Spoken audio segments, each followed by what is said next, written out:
vérité vous affranchira. Et nous savons que notre Dieu est un Dieu de vérité. Nous savons que la parole de Dieu est vérité. Et ce matin, nous prions qu'au travers de la vérité de la parole de Dieu, nous soyons vraiment délivrés, nous soyons restaurés et remplis par son Esprit Saint au nom de Jésus. Amen. Amen. Mon message ce matin s'intitule « Le baptême du Saint-Esprit ».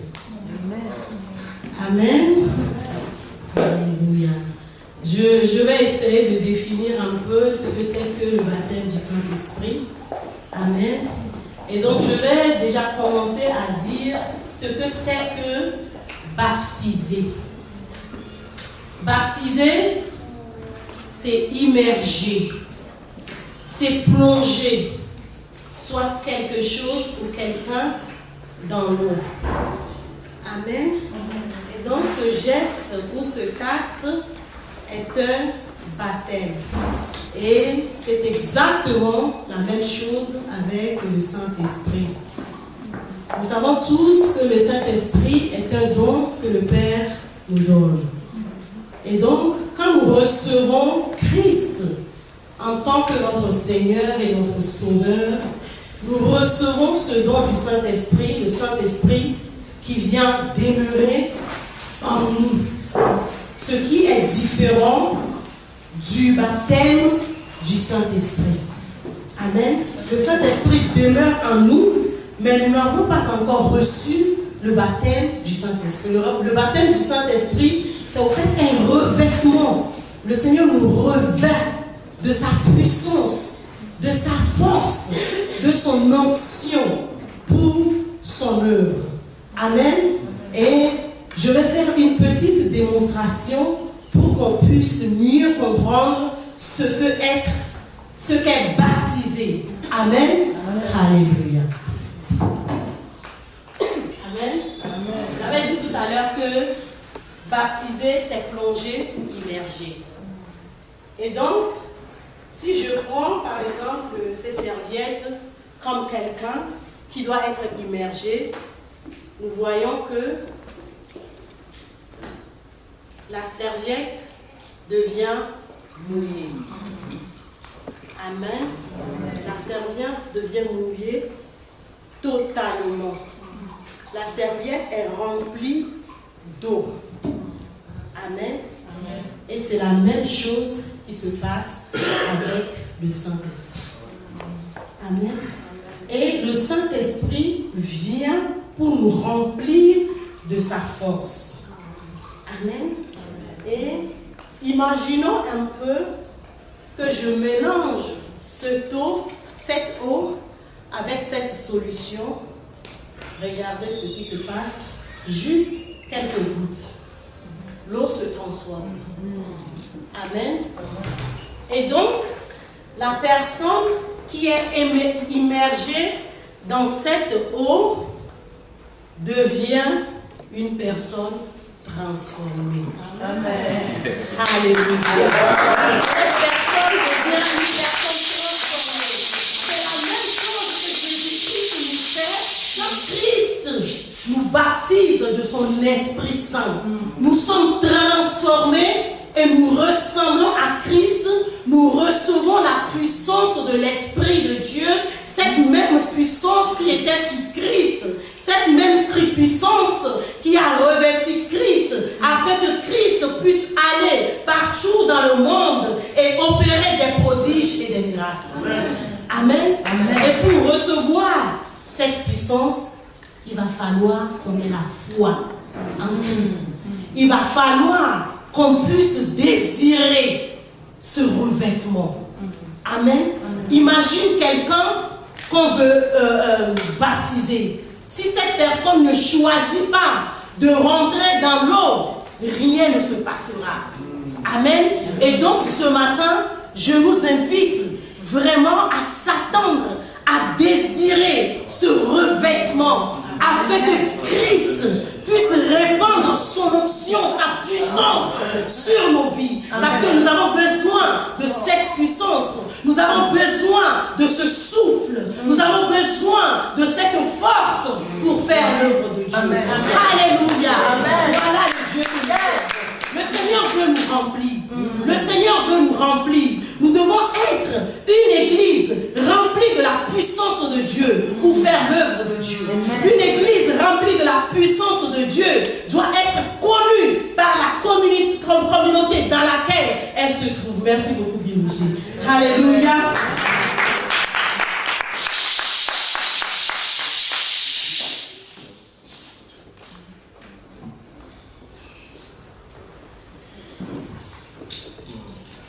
Amen.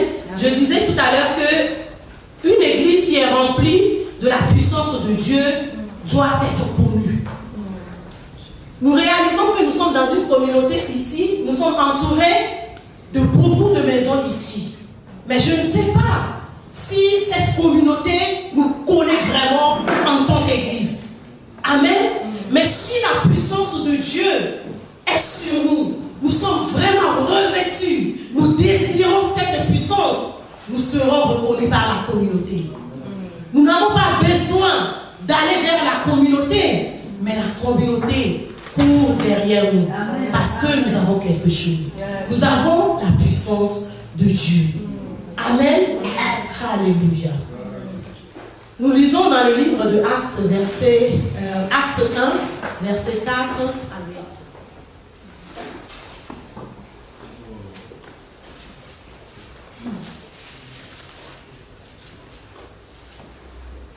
La Bible déclare, comme il se trouvait avec eux, c'est-à-dire Jésus, il leur recommanda de ne pas s'éloigner de Jérusalem, mais d'attendre ce que le Père avait promis, ce que je vous ai annoncé, leur dit-il.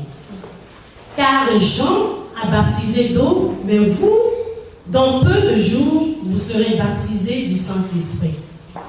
Alors les apôtres réunis lui demandèrent, Seigneur, est-ce en ce temps que tu rétabliras le royaume d'Israël?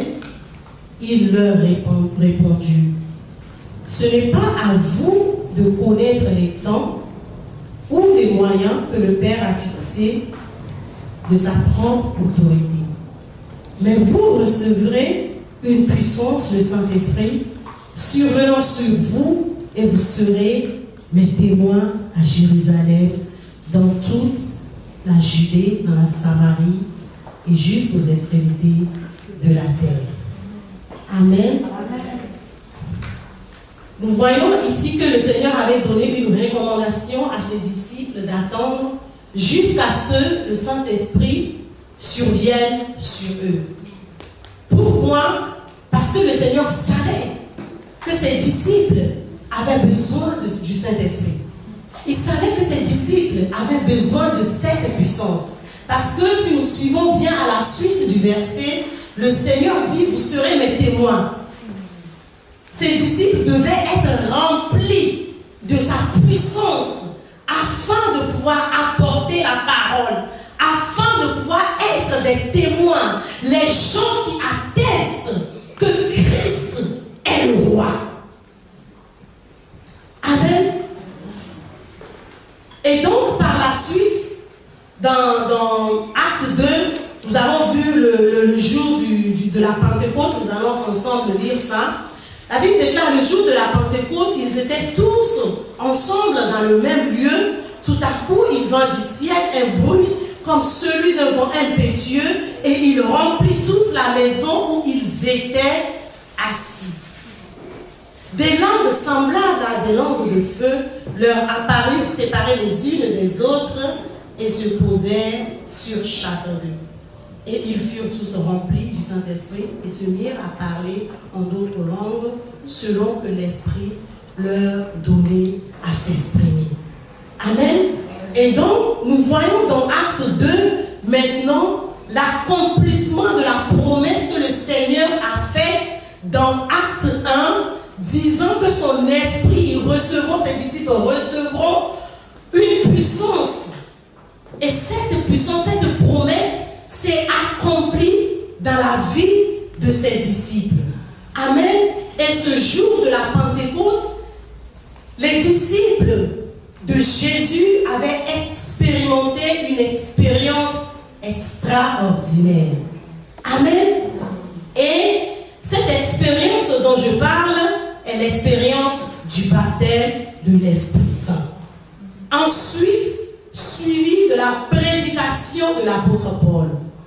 Parce que par la suite, nous voyons que après être revêtu, l'apôtre Paul s'est levé, l'apôtre Pierre, et il a prêché. Mais tout au début du verset du chapitre 2, la Bible dit que tout à coup, il vint du ciel un bruit comme celui d'un vent impétueux et il remplit toute la maison où ils étaient. Ce vent, ce bruit impétueux était comme un signe de la venue de l'Esprit Saint sur les apôtres.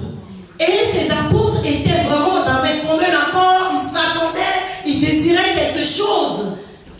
Amen. Ils désiraient tellement que le Seigneur vienne les remplir. Et effectivement, cela s'est produit dans leur vie. Le vent vient au fait pour annoncer, comme j'ai dit, la venue du Seigneur ou du Saint-Esprit. Dans le verset 3, la Bible parle des langues de feu qui se posèrent sur chacun d'eux et ils ont commencé à parler en d'autres langues. Des langues de feu, pourquoi? Pour pouvoir les purifier, pour pouvoir détruire tout ce qui ne glorifie pas le Seigneur. Nous savons tous le rôle du feu. Quand par exemple une maison prend feu, qu'est-ce qui se passe? Toute la maison est détruite. Les choses sont détruites dans la maison. Et donc, quand nous recevons le feu de Dieu, tout ce qui est en nous, qui ne glorifie pas le Seigneur, est détruit.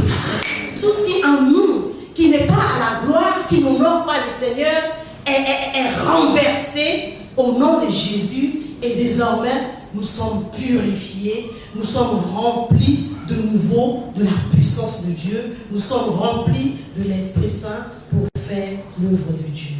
Amen. Et la suite au verset 4 à 8, la Bible dit que tous ceux qui étaient autour d'eux, les Juifs et autres, étaient surpris de ce qui s'était passé. Ils se posaient toutes sortes de questions parce qu'ils ne comprenaient pas. Ils se disaient que ces disciples étaient ivres et tout, parce que le Saint-Esprit les a remplis. Amen. Et après tout, leur cœur furent touchés. Ils ont commencé à raconter des merveilles, des louanges de Dieu. Et c'était vraiment une expérience surnaturelle. C'est pour nous montrer que quand nous recevons la puissance de l'Esprit de Dieu, nous sommes changés. Il y a des grandes choses qui s'opèrent au milieu de nous. C'est vrai que quand tu reçois ce feu, tu es rempli d'onction. Tu es zélé pour le Seigneur. Et les gens autour de toi ne comprennent pas vraiment ce qui se passe. Les gens te prennent comme un fou. Les gens te prennent comme une folle. Les gens te prennent comme quelqu'un qui est ivre. Mais toi-même, tu sais ce que tu as reçu. Et à la fin, qu'est-ce qui se passe? Ces gens sont convaincus de ce que tu as. Et ces mêmes personnes, leur cœur seront touchés. Amen. Amen. Et c'est eux-mêmes qui vont commencer à chercher Dieu, à désirer Dieu. Amen. Et donc, c'est la même chose que nous devons vraiment désirer. La puissance de l'Esprit de Dieu. Nous avons autour de nous nos familles, je ne veux même pas dire nos amis ou bien nos collègues dans nos lieux de travail. Nous avons nos parents à la maison qui ne sont pas sauvés, qui ne connaissent pas Christ. Et nous, la Bible nous dit que le Saint-Esprit, le Seigneur va nous revêtir de son Esprit Saint. Si nous avons cette puissance, nous n'avons pas à parler à nos parents. Ils seront directement touchés par la puissance qui opère dans nos vies. Mais qu'est-ce qui se passe? Au contraire, quand nous leur parlons de Dieu, à toi si tu peux me parler de Dieu, toi qui mènes cette vie de débauche, toi qui de temps en temps le samedi tu vas voler à Tesco. Amen. Et donc c'est des choses qui se passe dans la vie. Nous devons vraiment être disposés pour que le Seigneur puisse nous remplir. Nous devons vraiment prendre l'œuvre de Dieu au sérieux, le ministère de Dieu au sérieux. Nous ne devons pas faire le ministère de Dieu de nos propres forces. Avec les disciples, le Seigneur savait qu'ils avaient besoin de cette force. C'est pour ça qu'ils n'étaient pas partis avant leur temps. Ils avaient attendu pour être remplis de la puissance de Dieu afin de pouvoir rentrer dans le ministère que le Seigneur les a confiés. Mais aujourd'hui, nous dévançons Dieu. Nous dévançons Dieu, nous faisons le ministère sans la puissance de Dieu. Et quand nous allons délivrer les gens ou parler des gens, les démons sont alignés, les démons nous boutent bien. Amen. Nous avons vraiment besoin de la puissance de l'Esprit de Dieu. Alléluia. Amen. Alléluia.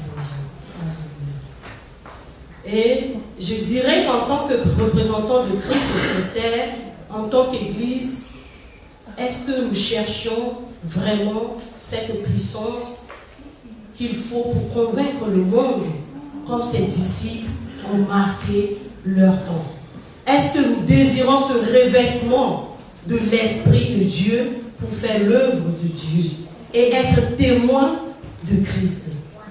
Avec ce revêtement, nous allons vraiment bouleverser le monde. Alléluia. Amen. Nous voyons dans la Bible, dans le livre de Actes, comment Christ avait été revêtu de la puissance de Dieu et Christ allait de lieu en lieu pour prêcher la parole. Il guérissait les malades. Beaucoup de prodiges, beaucoup de signes se passaient en ce temps. Amen. Nous devons désirer cette même chose. Sinon, l'ennemi va nous utiliser vraiment à ce qu'on ne puisse pas rentrer dans dans l'accomplissement, dans la promesse que le Seigneur a pour nous. Amen. Si nous prenons un peu le roi de Jézabel, de Jézabel et le roi Akab, nous voyons vraiment que ce peuple était dans la confusion. Ce peuple était complètement confus. Et Jézabel a pris le pouvoir. Jézabel était assis sur eux. Il faisait du n'importe quoi avec eux. Il détruisait les prophètes de Dieu. Et c'est ce qui nous arrive quand nous ne sommes pas remplis de l'Esprit de Dieu. Mais gloire à Dieu, Élie s'est levé. Cet homme courageux, il s'est levé. Et à la fin, nous avons vu, je ne vais pas aller tout dans les détails, et lui s'est levé. Il y avait eu une petite démonstration et le peuple a vu que le Dieu d'Élie, le Dieu d'Isaac, le Dieu d'Israël, le Dieu d'Abraham, le même Dieu que nous servons aujourd'hui a intervenu en Israël. Le même Dieu a intervenu dans la vie d'Élie. Et le cœur des Israélites se sont tournés vers Dieu. Parce qu'ils avaient remarqué que le Dieu des Baals était du faux Dieu. Amen. Et dans le monde dans lequel nous vivons, la réalité est que nous faisons face à ce genre de choses où l'ennemi nous envoie toutes sortes de situations. Nous croyons à toutes sortes de choses, oubliant notre Dieu, oubliant que ce Dieu est puissant, oubliant que ce Dieu qui a ressuscité Christ Christ du tombeau est le même. Nous oublions qu'il est celui, par sa puissance, nous a délivrés du monde des ténèbres à son admirable lumière. Il est celui qui nous a sauvés. Il est celui qui opère des prodiges et des miracles au milieu de nous. Nous devons vraiment faire confiance en ce Dieu. Amen. Et nous devons désirer ce revêtement. En 2000, c'était 2005 ou 2006, je me rappelle bien, c'était à une rencontre où le Seigneur, le Saint-Esprit, m'avait visité. C'était extraordinaire. Cette sensation était la meilleure sensation que j'ai jamais eue dans ma vie. Amen. Et en ce temps, j'étais tellement zélée pour Dieu quand j'entends parler du Saint-Esprit. Caroline est aux anges. Amen. Mais où est ce feu? Où est cette puissance? Amen. Je vous parle, y compris moi-même. Y compris moi-même. Nous devons désirer ce feu chaque jour que Dieu fait. Nous ne devons pas être des gens qui sont assises, des gens qui sont paresseux, des gens qui ne cherchent pas la face de Dieu. C'est dans la présence de Dieu que nous pouvons être revêtus de sa puissance. La preuve est que les disciples étaient tous ensemble. Ils priaient, ils attendaient le Saint-Esprit. Alors que nous sommes ici en ce jour, le même esprit qui a visité les apôtres, le même esprit qui a visité les disciples de Dieu, il est le même esprit qui peut nous visiter aujourd'hui. Si nous le désirons. Si nous le désirons. Le même esprit est là pour faire des prodiges et des miracles dans nos vies. Quelqu'un qui est animé de l'Esprit de Dieu, de la puissance de Dieu, fait des choses surnaturelles. Cette personne fait des choses sans sa propre force, sans sa propre capacité. Amen. Si nous prenons le cas de Paul et Silas, ces gens dans la prison, ils ont prié, ils ont loué Dieu, ils ont chanté les louanges de Dieu. Qu'est-ce qui s'est passé? La puissance de Dieu est rentrée dans la prison. Amen. Les chaînes se sont brisées. À la suite, qu'est-ce que le geôlier a fait? Il a fui, mais après tout, il a demandé qu'est-ce que nous devons faire? Lui, sa famille ont été touchés par la puissance de Dieu. Nous devons vraiment suivre les exemples de ces gens qui nous ont dévancés, afin que beaucoup puissent courir derrière nous pour chercher Christ. Amen. Nous avons vraiment besoin de cette puissance. Alléluia. Amen. Et c'est vrai que quand je préparais ce message, moi-même je me posais des questions. Je me dis, nous avons besoin de cette puissance pour vraiment faire l'œuvre de Dieu. Mais la réalité est que tous ne sont pas appelés à être apôtres. Amen. Tous ne sont pas appelés à être des évangélistes. Tous ne sont pas appelés à être des chantres, par exemple. Mais nous sommes tous appelés à être remplis de la puissance de Dieu. Amen. Et dans la Bible, nous savons que dans le temps, même pour servir à table, les gens étaient remplis de la puissance de Dieu. Pour faire l'œuvre avec puissance. Amen. Et nous remarquerons que quand nous ne sommes pas remplis de l'Esprit de Dieu, nous ne faisons pas les choses ne sont pas bien faites. Les choses ne sont pas bien faites. Des fois, nous faisons les choses pour blesser les gens. Des fois, nous faisons les choses pour nous faire voir. L'orgueil rentre dedans. Pourquoi moi? Pourquoi toi? Mais quelqu'un qui est rempli de l'Esprit Saint, l'Esprit de Dieu prend le contrôle de cette personne. Cette personne dépend de l'Esprit de Dieu. Sa vie ne lui appartient pas. La raison pour laquelle cette personne vit est pour Christ. La raison pour laquelle cette personne vit est pour le Saint-Esprit. Cette personne vit pour que le Saint-Esprit domine sur elle. Cette personne vit pour que le Saint-Esprit conduise sa vie. Et donc, toute chose que cette personne fait, la vie de l'Esprit de Dieu est prise en considération. Amen. Nous vivons pour Dieu. Nous vivons pour le Saint-Esprit. Si le Seigneur n'était pas venu, qu'est-ce que nous serions aujourd'hui? Amen. Et donc, nous devons prendre ça au sérieux. Si nous ne le prenons pas au sérieux, c'est comme si nous avons donné notre vie à Christ pour rien. Nous prions vraiment que le Saint-Esprit puisse vraiment résider en nous. Avant de venir dans ces lieux, nous sommes de service, nous devons vraiment désirer la présence de Dieu, être remplis et chargés de l'Esprit de Dieu pour faire le service avec zèle, être préparés à la prédication, pour prêcher avec zèle.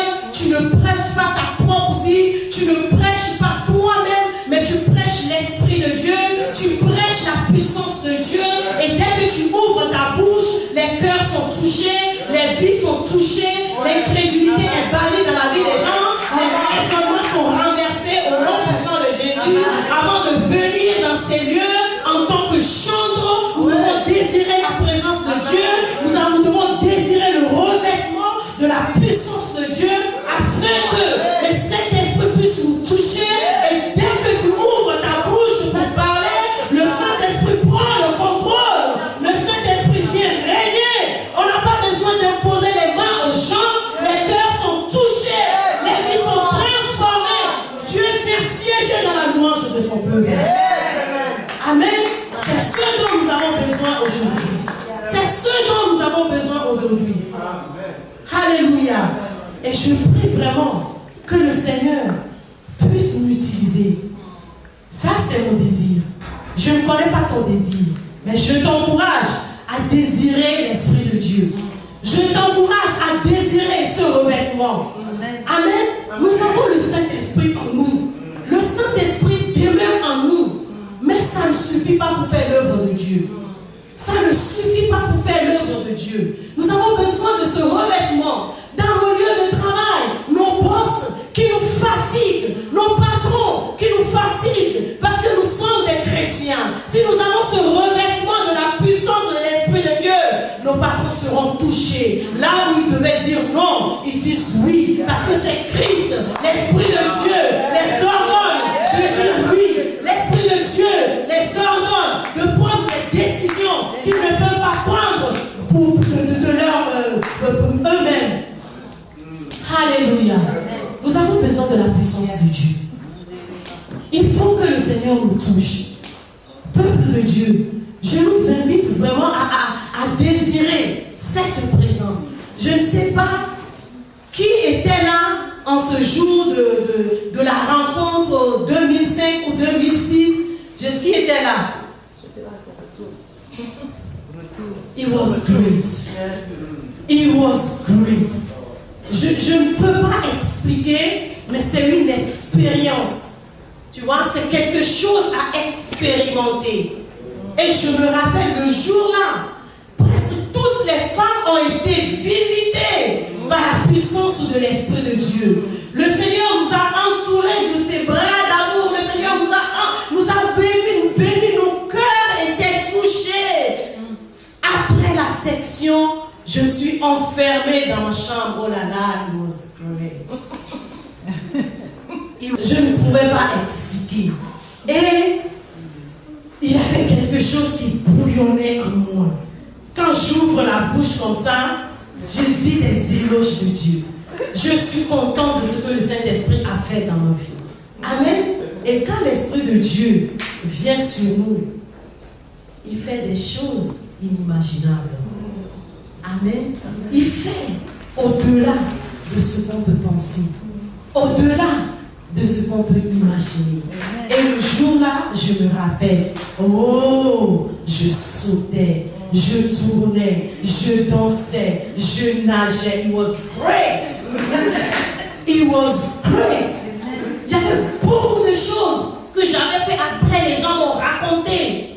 Que voilà, Caroline, c'est ce que tu faisais. Et je dis, non, c'est pas vrai. Et pourtant, c'est vrai. Des fois, nous les pentecôtistes, quand nous sommes remplis ou revêtus de l'Esprit de Dieu, comme je disais tout à l'heure, les gens pensent que nous sommes folles. Mais ce n'est pas la folie. Des fois, tu commences à rire de n'importe comment. C'est l'Esprit de Dieu qui envoie sa joie dans ta vie. Il faut le recevoir. Il ne faut pas retenir ça. Cette joie vient pour faire quelque chose dans ta vie. Amen. Cette joie vient pour faire un déclic dans ta vie. Tu es rempli de joie. Tu es rempli de paix. Des fois, tu viens à l'église, tu ne fais que danser, les gens sautent. Mais certaines Il faut sauter pour Dieu. Alléluia. Il faut danser pour Dieu. Ne nous retenons pas. Quand le Saint-Esprit vient sur nous, le Saint-Esprit nous donne la liberté. Nous sommes libres de bouger. Amen.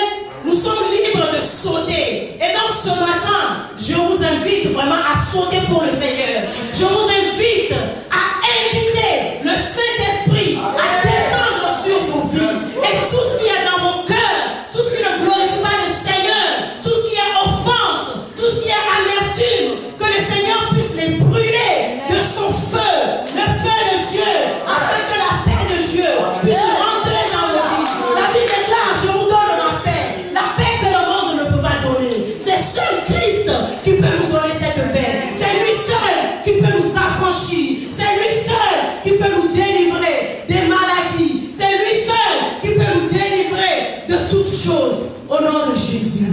Alléluia. Je vous dis, le Dieu que nous servons est un Dieu puissant. Alléluia. Comme beaucoup le savent, je suis passé par des situations difficiles ces temps-ci. Mais rien ni personne ne m'arrêtera de servir Dieu. Alléluia. Parce que j'ai son esprit. La Bible déclare que le Saint-Esprit est notre consolateur. Le Saint-Esprit, il est notre aide.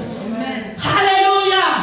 Dieu est bon. Et je déclare que quelles que soient les situations par lesquelles je suis en train de passer, Dieu est bon pour moi. Et je veux te dire ce matin que Dieu est bon pour toi. Vous savez tous, il y a 2 semaines, Bradley était gravement malade. Et cela ne m'a pas empêché, ni à mon mari, ni à mes enfants, de servir le Seigneur. Parce que c'est Christ qui nous a appelés. Et il accomplira toutes choses dans ma vie. Et dans la vie de ma famille. Amen. Je rends grâce à Dieu de ce qu'aujourd'hui, il est sorti de l'hôpital. Amen. En pleine forme. Alléluia. Alléluia. Alléluia. J'ai reçu une lettre la dernière fois de l'hôpital. Ils ont vu ça, Je suis repartie à l'hôpital pour faire des tests et tout. Tout a disparu. Je ne sais même pas pourquoi on nous a envoyé cette lettre pour que tu viennes voir les spécialistes. Amen. C'est Dieu qui amène la transformation dans nos vies. Quelle que soit la maladie que l'ennemi inculque dans ta vie, il faut refuser. Amen. Je ne dis pas que l'ennemi ne va pas envoyer la maladie. L'ennemi enverra la maladie. Mais c'est à toi de refuser, c'est à toi d'avoir la foi pour dire, mon Dieu est capable. Il est capable de le faire. Amen. Si le Seigneur a pu guérir cette femme issue de sang pendant des années, il le fera pour toi. Aie la foi. La Bible dit, celui qui croit verra Dieu. Alléluia. Et je prie vraiment que nous puissions voir Dieu. Nous puissions voir la puissance de Dieu dans cette assemblée. Amen. Amen. J'ai ma soeur pour qui je prie. Et les femmes de ma cellule connaissent la situation. Ça fait 2 ans qu'on prie pour elle. Elle a fait le AVC. On prie pour elle. Le Seigneur va la guérir. On a confiance. On a la foi. On a dépensé beaucoup d'argent pour elle. Et le mardi passé, on m'a appelé, elle est rentrée dans le coma. On l'a amenée à l'hôpital. On a envoyé l'argent, on a fait tout ce qu'on peut. Et jeudi, on m'a appelé, elle est décédée. Amen. Mais dans tout ça, Dieu est souverain. C'est Dieu qui donne. C'est Dieu qui prend. Il est celui qui nous console. Et aujourd'hui, je suis dans la joie parce que Christ, le Saint-Esprit est mon consolateur. Je me disais, ça tombe bien sur le dimanche de la Pentecôte, où le Saint-Esprit répand son esprit, Dieu répand son esprit sur nous. Et sans vous mentir, jeudi, j'avais pleuré. J'avais pleuré. Mais le Dieu de consolation m'a consolé. C'est pourquoi vous me voyez debout ici, dans ces lieux. Amen. La mort, la maladie, les difficultés, les défis, les montagnes qui sont devant nous ne nous séparera pas de l'amour de Dieu. Oui, la mort nous séparera de l'amour de Dieu. C'est vrai que ça fait mal, mais Christ est là. Je bénis le Seigneur parce qu'elle a reçu le Seigneur. Amen. Elle est là, en train de se reposer auprès du Père. Mais c'est seulement le Saint-Esprit qui peut faire cette œuvre dans nos cœurs. Amen. Si nous n'avons pas le Saint-Esprit, peut-être que je serai allongée à la maison aujourd'hui en train de pleurer. Et qu'est-ce que les pleurs vont me faire? Pleurer. Mais aujourd'hui, je suis venue, j'ai été fortifiée, j'ai dansé, j'ai sauté, j'ai fait tout ce que je peux. Amen. Amen. Et Dieu est fidèle pour moi. Et si Dieu est fidèle pour moi, Dieu est fidèle pour vous aussi. Amen. Et donc, ce matin, je vous invite. Le Dieu que nous servons, il déclare qu'il est le même hier, aujourd'hui et éternellement. Et ce même Dieu qui a répandu son esprit sur ses disciples est là aujourd'hui. Si nous désirons son esprit, si nous désirons son revêtement, si nous désirons que Christ puisse nous tremper dans son esprit comme j'ai fait ce matin, afin que nos vies soient transformées, je vous invite à nous lever ce matin dans la présence de Dieu. C'est un choix que nous devons faire. C'est un choix. Nous désirons le Saint-Esprit. Si tu veux que Christ puisse t'utiliser comme un instrument, un canal par lequel le Saint-Esprit passe pour toucher les gens, commence à prier Dieu. Demande à Dieu de te remplir en ce mois. La Bible déclare dans le livre de Actes que les disciples étaient ensemble le même jour. Et soudain, il y a eu un vent impétueux. Et ils étaient remplis. Toute la maison était remplie. La maison où ils était remplie. Des langues semblables à des langues de feu leur apparurent, séparées les unes des autres, et se posaient sur chacun d'eux. Et ils furent tous remplis du Saint-Esprit.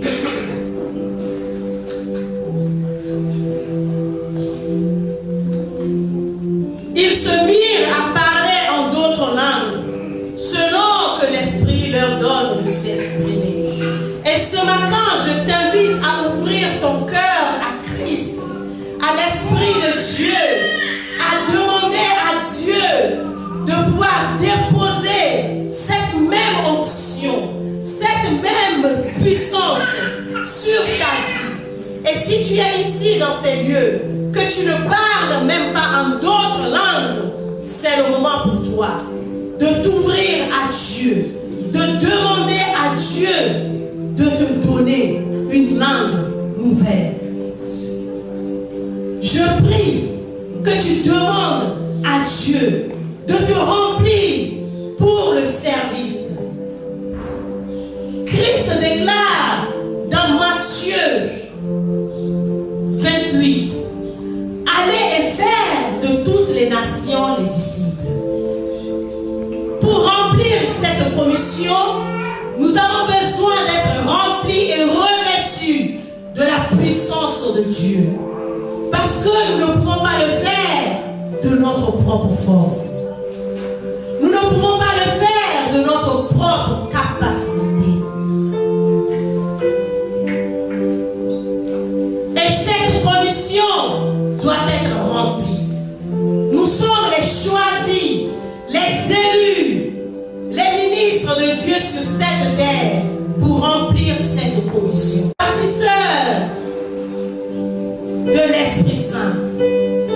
Jean-Baptiste a déclaré qu'il est celui qui baptise d'eau. Mais le Saint-Esprit est celui qui baptise de l'Esprit Esprit Saint et de feu. Et je prie ce matin que le Seigneur te remplisse de son esprit, de son feu divin, de son feu dévorant, afin que tu puisses bouillonner pour Dieu. Alléluia. Ce matin, mon désir, c'est que tu sois rempli. Mon désir, c'est que nous soyons remplis pour faire la différence. Nous voyons dans la vie de l'apôtre Paul qui a été rempli par l'Esprit Saint. Et Paul disait dans le livre de Corinthiens que sa prédication n'était pas basée sur des discours vains, mais sa prédication était basée sur la démonstration de la puissance de Dieu. Amen. Et Paul a pu opérer des prodiges et des miracles au nom de notre Seigneur Jésus-Christ. Sans cette puissance, nous ne pouvons pas convaincre le monde. Le monde dans lequel nous vivons, ce monde est entouré de toutes sortes de situations. Ce monde dans lequel nous vivons est rempli de toutes sortes de choses. Ce monde se pose des questions. Ce monde cherche la solution qu'il ne trouve pas. Et l'Église de Dieu est la solution de ce monde. Le Seigneur nous envoie dans ce monde pour apporter la solution à ceux-là qui souffrent, à ceux-là qui sont malades, à ceux-là qui doutent de Dieu, à ceux-là qui sont remplis d'incrédulité, à ceux-là qui ont des raisonnements dans leur cœur, à ceux-là qui ont des fausses croyances. Je veux vraiment que le Seigneur me remplisse ce matin. Ensemble, nous allons demander à Dieu de nous remplir. Que le Seigneur remplisse son Église. Que le Seigneur revêt son Église de sa puissance. Que la puissance, le revêtement de l'Esprit de Dieu dans nos vies renverse toutes sortes de maladies, toutes sortes d'infirmités dans nos vies. Nous avons besoin de l'onction de Dieu. Nous avons besoin de l'onction de Dieu.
À venir avec humilité dans la présence de Dieu, à demander au Seigneur, Seigneur, je désire ta présence, je désire ce revêtement, je désire cette onction pour ma vie, pour l'œuvre que tu m'as confiée. Seigneur, je sais que de moi-même je suis incapable, je ne peux rien faire sans toi. Je peux faire les choses naturellement, mais avec ton esprit, Seigneur, je peux faire les choses surnaturelles. Et je prie, Seigneur, ce matin que tu me remplisses. Nous faisons l'effort nous-mêmes de faire ton œuvre. nous n'arrivions pas, Seigneur. Nous prions ce matin, Seigneur, que ton feu, mon Dieu, mon roi, brûle en nous, que ton feu nous touche, que ton feu amène cette transformation en nous, au nom de Jésus. Éternel Dieu, nous avons besoin de toi. Nous avons besoin de toi au nom de Jésus. Alléluia. Alors que nous sommes dans l'attente de l'Esprit de Dieu, alors que nous nous attendons à l'Esprit de Dieu ce matin de nous toucher, je vais demander au pasteur, je vais demander au serviteur Emmanuel de prier pour le peuple de Dieu. Ceux-là qui ont désiré, qui ont ce désir ardent de recevoir ce revêtement. Je vais demander à l'Esprit de Dieu de descendre au milieu de nous dans ces lieux. Qu'il vienne consumer tout ce qui ne glorifie pas dans son saint nom. Qu'il vienne nous accorder une nouvelle touche. Saint-Esprit de Dieu, nous avons besoin de toi. Nous avons besoin de toi, Esprit du Dieu vivant. Alléluia. Avant qu'on prie ce matin, vous voyez, je crois que Dieu nous a parlé tout à fait au début de ce message à travers cette eau. Et si tu es ici ce matin et que tu crois, même si tu crois que tu es immergé, mais tu n'as pas pris la couleur de l'Esprit Saint de Dieu, c'est le jour, c'est le moment de dire au Seigneur, Seigneur, viens me visiter. Vous voyez, le revêtement de l'Esprit Saint de Dieu n'est pas une affaire d'un jour. Vous dites, je l'ai fait en quelle année que c'est fini. Que continuellement, tu sois renouvelé, tu sois rempli de nouveau de l'Esprit Saint de Dieu, de puissance et de force. Et que tu puisses faire le chemin avec la grâce que Dieu t'a donnée à travers cette expérience. On va prendre cet esprit descend et on va chanter tous. Si tu veux l'invitation de Dieu, tu vas juste lever ta main vers le ciel ce matin et demander au Saint-Esprit de Dieu, viens, parce que j'ai besoin de toi, j'ai besoin de force, j'ai besoin de puissance, j'ai besoin de unité. Tu vas prendre ce chant, tu vas te focaliser maintenant sur Dieu, tu vas te focaliser sur Dieu, te focaliser sur le Saint-Esprit de Dieu. Il y a eu déjà la présence de Dieu dans ces lieux, il y a une expérience que tu vas faire, il y a une expérience qui va définir, qui va déterminer